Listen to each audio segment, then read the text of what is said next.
We're going to continue speaking about Ibrahim alayhi salam. And we've had a couple sessions about Ibrahim alayhi salam, I think at least two. And I think this is going to be our third one. And we're going to finish it off with Ibrahim alayhi salam today. Now, when it comes to Ibrahim alayhi salam, no matter what prophet we talk about after this point, it's going to go back to Ibrahim one way or another, for the most part. All right. So we ended our discussion last session when speaking about Ibrahim alayhi salam and Ismail and how they built the Kaaba together. Okay, they constructed the Kaaba together. Um, so now what we're going to talk about today is we're going to talk a little bit about Ibrahim's family. We're going to speak about his death. We're going to speak about his legacy and the things that he left behind. All right. So now we know so far we've mentioned that Ibrahim had two sons, Ismail and Ishaq.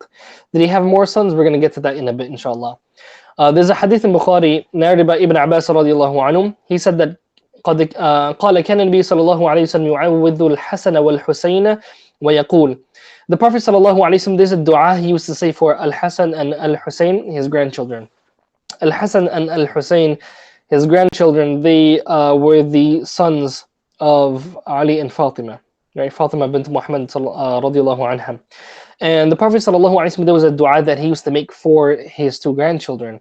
And the hadith mentions that how the Prophet sallallahu alaihi wasallam, he would say to his grandchildren, "Inna abakuma kana yu'awwidhu bihima Ismail wa Ishaq." He said that your father used to say the same dua for his children Ismail and Ishaq.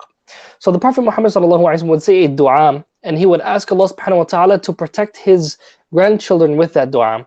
And he says to his grandchildren that this same dua was used by Ibrahim alayhi salam when seeking refuge with Allah subhanahu wa ta'ala for his two sons, Ismail and Ishaq. So clearly we see in this hadith that the Prophet Muhammad sallallahu alaihi wasallam, he would follow the example of Ibrahim, and he would make the same supplication. Now what is that supplication? أعوذ بكلمات الله التامة.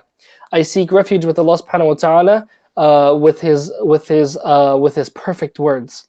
Right, his complete and perfect words. من كل شيطان وهامة ومن كل عين لامة. From every shaitan and every harmful thing and every evil eye.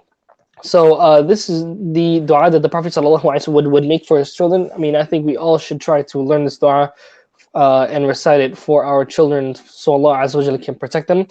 And this is the way of Ibrahim, and this is the way of the Prophet Muhammad ﷺ. So think about that tradition that's been passed down after such a long amount of time, right? A long period of so now when speaking about Ibrahim, his children, we know that he would take care of his children. He would visit Ismail periodically, and he would be with Ishaq, and he would raise his children. He was, of course, tried to be the best father that he could be, and of course he was. Now Ibrahim alayhi salam, does he have any other children? Do we know of any other kids that Ibrahim alayhi salam had? Now we know that from Hajar, right, Ibrahim alayhi salam's, his second wife after Sarah, we know that his son with Hajar was Ismail, and his son with Sarah was Ishaq. So those are two wives that we already, and those are two children that we've spoken about already. What about other wives? Did he ever marry again? Ibn Kathir, rahmahullah ta'ala, he mentions that some of the people of the book, they say that how Ibrahim married a woman named Qantura. All right, this was a third wife of Ibrahim, and she had 6 children with Ibrahim alayhi salam, right? And those children are Zamaran, Yaqishan, Madan, Madian, Shayaq, and Shuh. Right, these are the 6 children that Ibrahim alayhi salam had with this wife, Qantura. Now, so how many children does that make it, right? So far we have 8 children of Ibrahim alayhi salam, including Ismail and Ishaq. Did he have any other kids? Ibn Kathir mentions that how he married a woman also by the name of Hajun, and Hajun bore 5 children to Ibrahim. And those were Kaysan and Suraj and Amima and Amim, Lutan and Nafas. So far, just do the math, we have 13 kids now. So we know that Ibrahim alayhi salam, he had these kids, and these are just reports from the people of the book. So Allah subhanahu wa ta'ala knows best. But if you look at Jewish sources and Christian sources, you're going to find these same, for the most part, you're going to find very similar names. So, but what we know for certain is that Ibrahim, he had Ismail and Ishaq. Now, we don't know anything really about the other children. We don't really know much about them. Now Ibrahim alayhi salam, he continued to live, worshipping Allah Azza wa Jal and doing the duties of a prophet, and then he passed away. Now what age did he pass away? The scholars have different opinions, and Ibn Kathir mentions these opinions in Al-Bidayah wa Nihaya. He mentions that some scholars say that Ibrahim died at the age of 90. Other scholars mention that Ibrahim died at the age of 175. Right, 175 years old. People used to live for very long times back in the days. And some scholars even mention that he died at the age of 200. Now, do we have anything authentic, any hadith that's sahih, verse of the Quran to substantiate this? The answer is no. We don't have anything in the Quran. We don't have anything explicit in the Sunnah of the Prophet sallallahu alaihi wasallam. One thing that we do have is a hadith in Bukhari and Muslim that the Prophet sallallahu alaihi wasallam mentions that اختتن إبراهيم خليل الرحمن وهو ابن 80 سنة. The Prophet sallallahu alaihi wasallam mentions that how Ibrahim circumcised himself when he was when he reached the age of 80 years old. So we know he was definitely older than 80, right? He lived to be a very old age. Now, what age exactly? Allah Azza wa Jalla knows best. But just think about this hadith. Ibrahim, he circumcised himself with an axe, right? Bil qadum, right? He used an axe to circumcise himself at the age of 80 years old. So we're not talking about a small child being circumcised here, right? We're talking about an old 80-year-old man, and he did it to himself with an axe. Think about the pain, the suffering that he had to go through because of that. But he was someone who was submissive to Allah subhanahu wa ta'ala. He was somebody who was obedient to Allah Azza wa Jalla's commands. Something else that we want to mention about Ibrahim is Allah Azza wa Jalla mentions that how ما كان إبراهيم يهوديا ولا نصرانيا ولكن كان حنيفا مسلما وما كان من المشركين. In Surah Ali Imran, Allah subhanahu wa ta'ala mentions that Ibrahim was not Jewish and he was not Christian, but he was someone who was Hanif. He was someone who was worshipping one God, leaning towards one God, leaning towards Tawheed. وَمَا كَانَ مِنَ الْمُشْرِكِينَ, and he was not from those who committed shirk.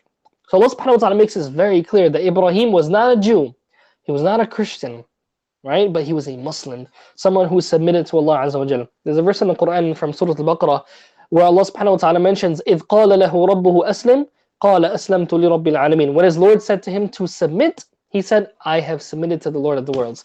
So Islam means to submit, right? He said, Aslamtu, I have established Islam. I have done Islam, I have submitted. So Islam means to submit. Allah Azza wa Jalla mentions that he was a Muslim, someone who submitted to God.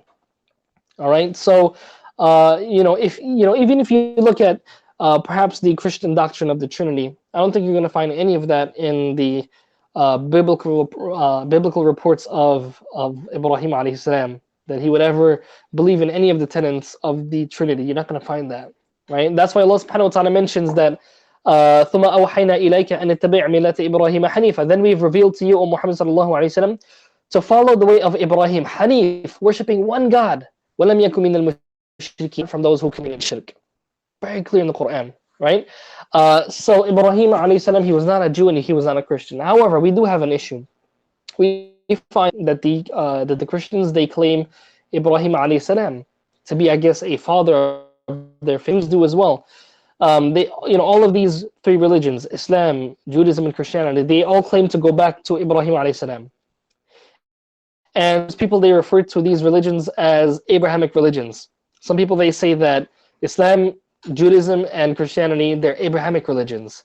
Now, is this something that we can actually say? Do we say that the modern Christianity is an Abrahamic faith? Can we say that modern Judaism was an Abrahamic faith? I mean, we know that Islam is a religion, this is the way of Ibrahim alayhi salam. This is the millah of Ibrahim, the religion of Ibrahim, as Allah subhanahu wa ta'ala tells us in the Quran. But can we refer to these religions as Abrahamic religions? There's going to be some problems, right? Depending on how we do so. Now, if someone says that they say that these religions are Abrahamic, in other words, that they attribute themselves to Ibrahim, that these adyan tantasibu ila Ibrahim, that they attribute themselves to Ibrahim, then okay, maybe somebody could say that. But if we mean that these are the ways of Ibrahim alayhi salam, that Christianity today was the way of Ibrahim, and Judaism, that is the way of Ibrahim alayhi salam, then this is mistaken. Right? This is mistaken. This is very similar to a question that someone asked Sheikh Ibn Uthaymeen rahimahullah. It's not the exact same issue, but it's an issue that's very similar. Someone asked him about, can we say that these are divine religions? Right? Can we say that Islam, Christianity, and Judaism are divine religions? So the Sheikh, there's there's an answer that he gave. He said that يجوز لنا أن نقول الأديان السماوية. He said it is permissible for us to say, divine religions. We can call Islam, Judaism, and Christianity divine religions. But he says, ولكن ليس على أنها الآن ثابتة. He said, but that doesn't mean that we intend, when we say this, that we intend that they are all established religions right now, that they're true religions, that they in their present forms are from Allah subhanahu wa ta'ala, are actually divine. We don't say that. So one more time, he said we can say that they are divine religions. We can use that term, divine religions, right? Or heavenly religions, al-adyan al-samawiyya. He said we can use this term, but we have to make sure that when we use this term, we don't intend that they are actually true in the way that Allah subhanahu wa ta'ala originally had his revelation come down. He says إطلاق هذه الكلمة يجوز. He said it's permissible to use this statement. لكن إذا كان يفهم منها أن هذه الأديان باقية وأنها مرضية عند الله فإنه لا يجوز إطلاقها إلا مقرونة ببيان الحال. He says that if somebody understands from you saying divine religions, that they're going to understand that you believe that Christianity is a true religion. It's actually a divine religion from Allah subhanahu wa ta'ala, and that Judaism is a true religion, then he says that it is not permissible to use this statement, divine religions, unless you're going to clarify. Right? And show that you want to actually explain to the people that Islam is not the same as Judaism. Islam is not the same as Christianity. Right? And the only religion that will be accepted in the sight of Allah subhanahu wa ta'ala is Islam, not the other two religions. So Shaykh Ibn Uthaymin rahimahullah, he mentioned that this is fine to say. And Ahlul Sunnah wal Jama'ah, when it comes to a lot of the words that we use that are not present in the Quran and Sunnah, then we have to look at the meanings of those words. All right, and this is a whole other issue of Aqidah. Some people, they describe Allah subhanahu wa ta'ala, they negate from Allah subhanahu wa ta'ala being in a hayyiz. Or they say that Allah subhanahu wa ta'ala is not in a makan, he's not in a place. Right? The word makan and hayyiz, you don't find them in the Quran and Sunnah. You don't find those actual terms being used in the Quran and Sunnah. So when someone comes to us and they use these words in relation to Allah subhanahu wa ta'ala, then we have to ask what they mean by that. If they mean something that the Quran and Sunnah affirms, then that we accept that meaning. But if they use that word with a meaning that goes against Quran and Sunnah, then we reject that word, right? We don't use it for that meaning. So similarly, we have like people saying Abrahamic religions. They're saying, the monotheistic faiths.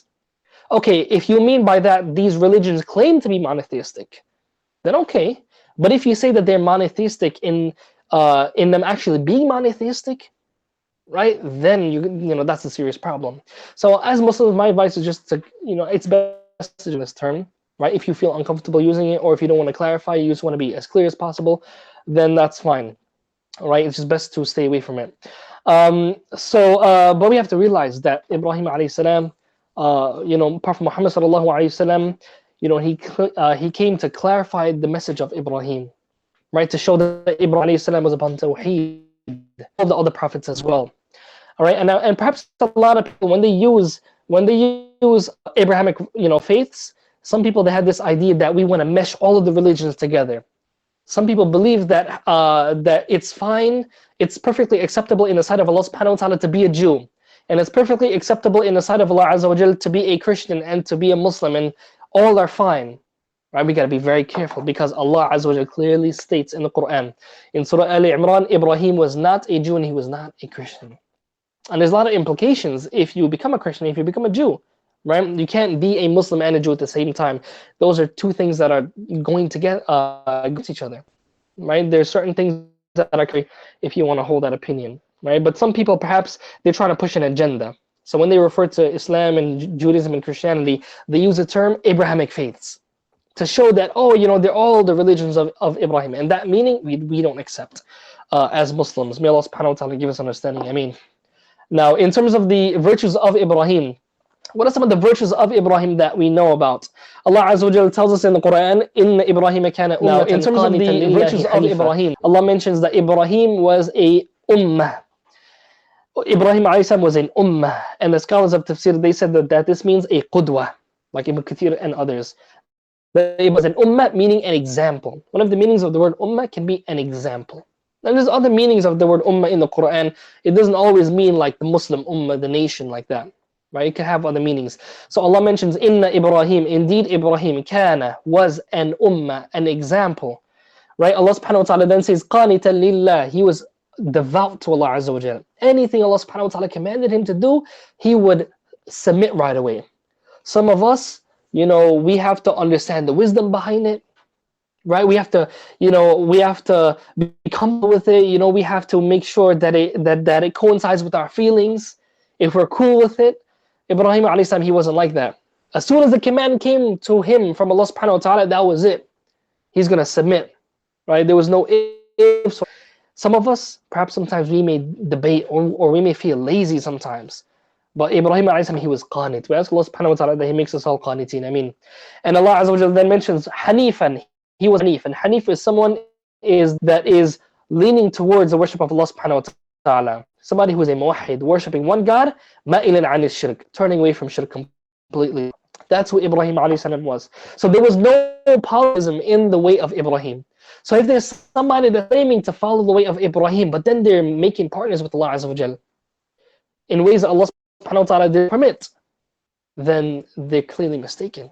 And that's why Allah subhanahu wa ta'ala, he then mentions, وَلَمْ يَكُنْ مِنَ الْمُشْرِكِينَ, and he was those who committed shirk. Very clear in the Quran. Leaning towards the worship of Allah subhanahu wa ta'ala also mentions in the next verse, and this is all from Surah Al-Nahl, the very end of Surah Al-Nahl. Allah mentions, شَاكِرًا لِأَنْعُمِهِ, he was thankful for the blessings that Allah has given him. And a benefit of this is that we should follow the way of Ibrahim. We should be thankful, especially in this time. If you have health right now, if you have food in the house, if so many blessings, and this virus has really shown us the amount of blessings that we have. Some have to be stuck in their homes. They're not able to go out because maybe they don't have a car, right? They're worried about going outside. They're worried about going about freely in the land, and that's a blessing that perhaps a lot of us took for granted. Look at Jum'ah, for example. Look at Jum'ah. Some of us, can you imagine that there's no Jum'ah anymore? And perhaps a lot of parts of the world where this virus is spreading. Think about that blessing. So really, to show thankfulness for Allah subhanahu wa ta'ala's blessing is, as soon as Jum'ah comes back, you better go, right? You better go. Look at what, imagine what's going to happen with Ramadan, right? Allahu A'lam, this Ramadan is going to be the weirdest Ramadan, the strangest Ramadan that we've ever had. Think about how your relationship with Ramadan is going to be totally different. But perhaps there's some benefits in this situation as well. Perhaps there's a lot of alone time, right? A lot of alone time to really reflect on yourself, to really work on yourself, to not be around other people, to try to please them. But of course, with social media, that makes it much more difficult. So we ask Allah subhanahu wa ta'ala that we use our time wisely. Perhaps there's some people that maybe they're binge watching Netflix, or they're doing a lot of things. Try to make use of your time, right? Try to make use of your time. Try to do something better with your time, because you have a lot of it. And then Allah subhanahu wa ta'ala mentions that how ijtabahu wa hadahu ila siratin mustaqim. Allah Azza wa Jalla mentions in the next verse that we have chosen him and we have guided him to the straight path. Right? So Ibrahim alayhi salam, he wasn't able to reach that he did through his own works by itself. Right? By himself. It was through Allah's blessing, Allah Azza wa Jalla's guidance. So not only should we try to put in the work, but also make dua and ask Allah subhanahu wa ta'ala to give you success. And Allah mentions that how وَآتَيْنَهُ فِي الدُّنْيَا حَسَنًا, in witness in this life, وَإِنَّهُ فِي الْآخِرَةِ لَمِنَ الصَّالِحِينَ, and in the akhirah he will be those who are righteous. We ask Allah Azza wa Jalla to make us like him. Ameen. As I mentioned, Ibrahim alayhi salam, he would fulfill all of the commandments of Allah. Allah mentions in Surah Al-Najm, وَإِبْرَاهِيمَ الَّذِي وَفَّى, and remember Ibrahim, the one who fulfilled all of his commandments, who paid all of his dues. He did everything that was expected of him. And for us as Muslims, that's not a lot. You got to pray 5 times a day, right? 5 times a day. You have a lot of time on your hands for a lot of us now, right? You have to pay your zakah, fast Ramadan, that's only 1 month out of the year. Pay your zakah, you have to make hajj. And hajj, to be honest, I don't even know if people are going to be able to do this year. So you're excused. So think about the amount of things that you have to do on a daily basis, to be truthful, right? To be good to people, things that you actually want to do anyway, right? These are all things that Allah subhanahu wa ta'ala expects from us. Also, there's a verse in the Quran where Allah mentions, وَاتَّخَذَ اللَّهُ إِبْرَاهِيمَ خَلِيلًا, and Allah subhanahu wa ta'ala has taken Ibrahim as a khalil, a close friend. Now, you have a couple different words for friend in the Arabic language. You have sadiq, wali can even be a friend. You have hamim is a close as well. What are some other words for friend? You have some other words, but khalil is the closest friend that you can have. right? The closest friend that you can have, a friend that you love the most, right? Khulla is a type of love that you have for, it's like a pure love. It does not have any deficiency in that love. Allah subhanahu wa ta'ala mentions وَاتَّخَذَ اللَّهُ إِبْرَاهِيمَ خَلِيلًا, and Allah has taken Ibrahim as a Khalil. So this was the status of Ibrahim alayhi salam. And our Prophet Muhammad sallallahu alayhi wasallam was also taken as a Khalil by Allah azza wa jal. There's a hadith in Sahih Muslim, Jundub ibn Abdullah radiallahu anhu. He mentioned that the Prophet sallallahu alayhi wasallam said, "Inni abra'u ila Allahi an yakuna li minkum khalil." The Prophet sallallahu alayhi wasallam, he says that how I felt to Allah subhanahu wa ta'ala from having a khalil from any one of you. The Prophet sallallahu alayhi wasallam, he's literally telling the Sahaba, I don't have a khalil from any one of you. وَإِنَّ اللَّهَ قَدْ اتَّخَذَنِي خَلِيلًا كَمَا اتَّخَذَ إِبْرَاهِيمَ خَلِيلًا. And indeed Allah has taken me as a khalil the same way that he has taken Ibrahim as a khalil.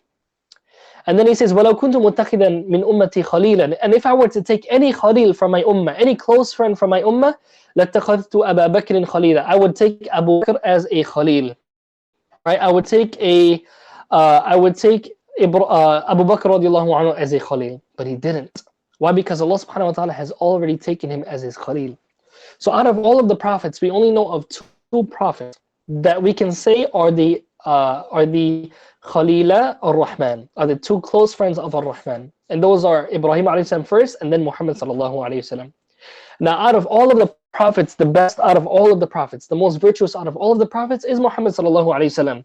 There's a hadith where he says, "Ana sayyidu waladi bani Adam yawm al-qiyamah," that I am the master of all of the human beings on Yawm al-Qiyamah. I am the chief or the most virtuous or the most of all of the human beings on Yawm al-Qiyamah.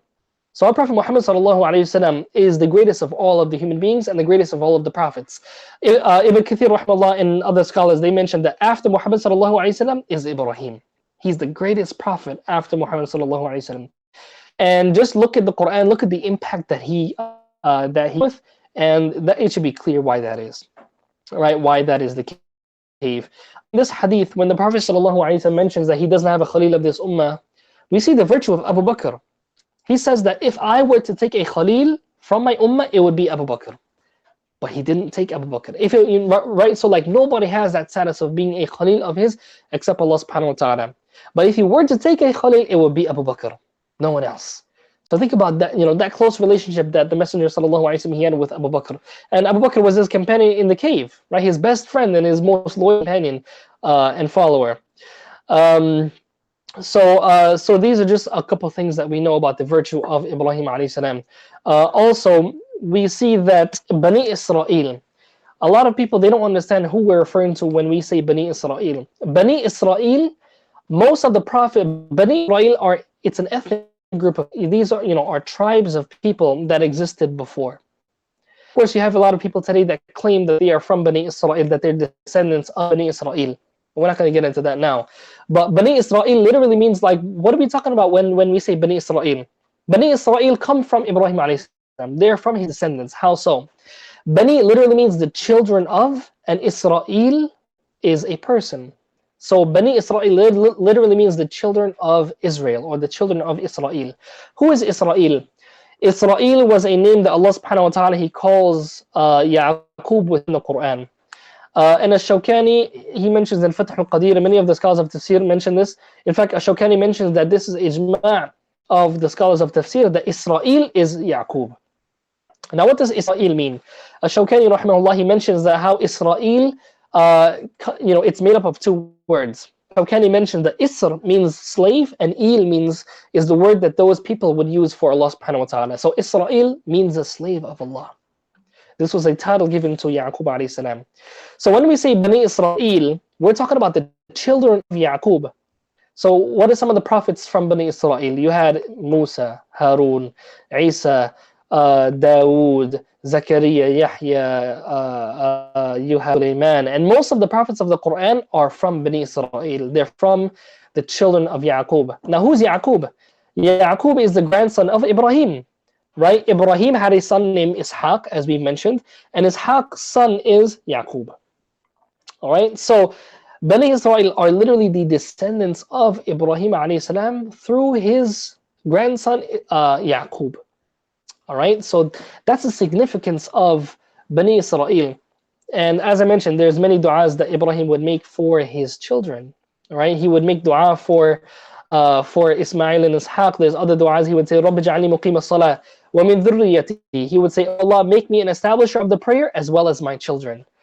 He would also make a du'a in Surah Ibrahim. You can find these. He says, وَجُنُبْنِي وَبَنِيَ أَنْ نَعْبُدَ الْأَصْنَامِ, and keep me and my children away from worshipping idols.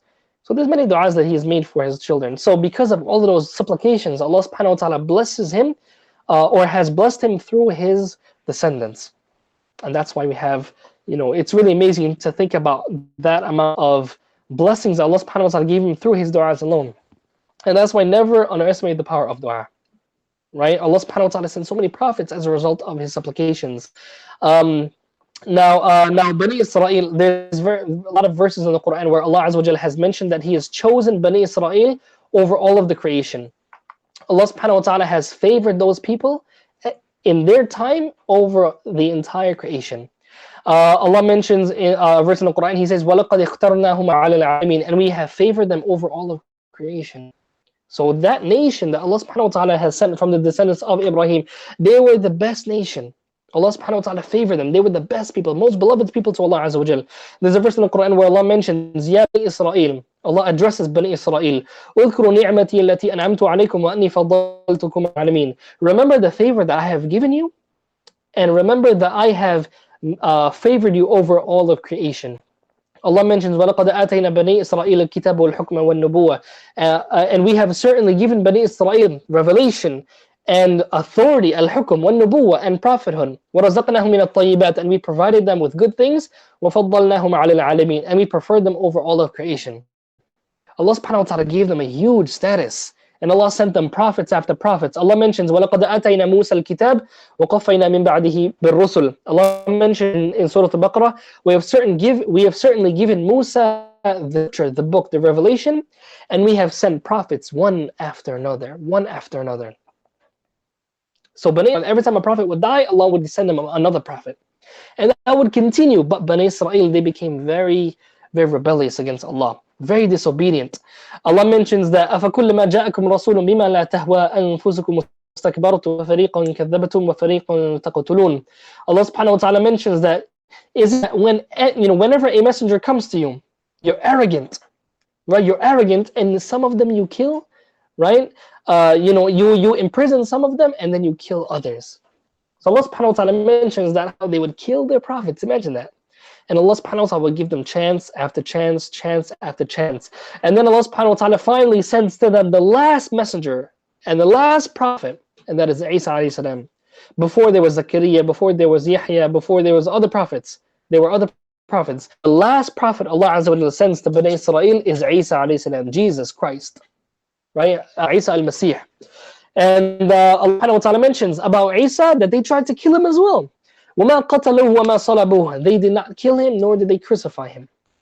وَلَكِنْ شُبِّهَ لَهُم. But it was made to seem that way. How? Allah Azza wa Jalla knows best. We don't know.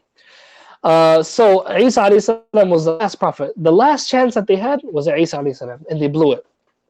Some of them believed, right? The Hawariyun, they believed. The disciples, they believed. But the rest of Bani, they rejected him. Right? They rejected him. So Allah subhanahu wa ta'ala didn't send any more prophets. Didn't send any more prophets to them. Now the amazing thing is that Ibrahim alayhi salam, Bani Israel, they come from the lineage of Ishaq. Ismail, who is the other son of Ibrahim alayhi salam. You guys remember in our last session we spoke about how he left Ismail and Hajar to live in Mecca. And from the descendants of Ismail, there were no prophets except Muhammad sallallahu alaihi wasallam. That's the only prophet that comes from the descendants of Ismail in Mecca. No other prophets. Now, what's really amazing is that the Prophet Muhammad sallallahu alaihi wasallam, there's a hadith where he says, it's authentic hadith. He says that أنا دعوة أبي إبراهيم. He says, أنا دعوة أبي إبراهيم. I am the dua. I am the supplication of my father Ibrahim. وبشرى أخي عيسى. And the glad tidings of my brother Eesa. Why does he refer to Ibrahim as his father? And why does he refer to Eesa as his brother? The reason is because Ibrahim is directly his father. His, way back in the days, right down the line, he's from the descendants of Ibrahim. So in one way, Ibrahim is his father. But Isa alayhi salam, Isa comes from a different lineage.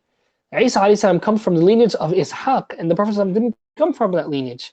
So that's why he refers to Isa alayhi salam as as his brother.